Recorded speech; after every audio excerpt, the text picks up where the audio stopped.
Now, as we mentioned earlier, there are high hopes that the public service walkout will be short.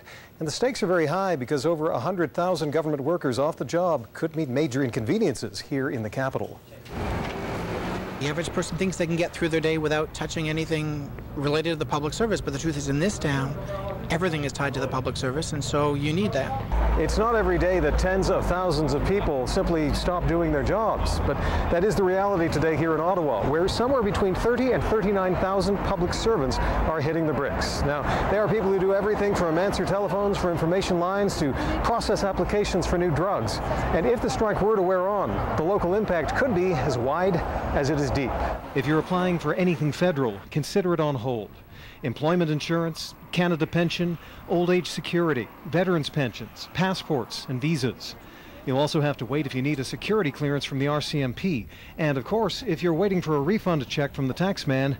Well, we're asking people, if they have business with the tax department today, to please not come to our offices because we may not be able to welcome them. If I have a refund in the works, can I expect to see it anytime soon?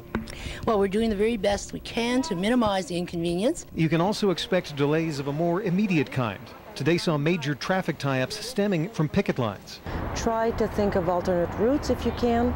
If not, if you're stopped, take a book, read, do what you can, exercise patience. Anger will not solve the problem. Patience, however, can be tough to come by for people inconvenienced by the pickets. When I explained to them I wanted to get through, they basically just were rude and obnoxious. And I said to them, you know, you're defeating your own cause because presumably you're out with your signs to get public support. Of course, most of the slowdowns are going to be administrative, and applying for a passport is a perfect example. If you were to apply for this in the passport office in the C.D. Howe building here on Spark Street, then the whole process would take about 2 weeks. Apply by mail, 4 weeks. During a strike, well, ministry officials aren't saying exactly, but suffice to say there will be delays. I see that pensions and checks and what have you may be slow, but we're kind of in the middle of the month, so maybe they'll clear it up before it actually bites. By the way, Ottawa International Airport is reporting no major delays at customs today. There are PSAC employees, of course, working customs, and government checks are going out as usual, in this case being sent by essential workers. Now, if you'd like to find out how delays will be affecting you, you can log on to www.canada.gc.ca.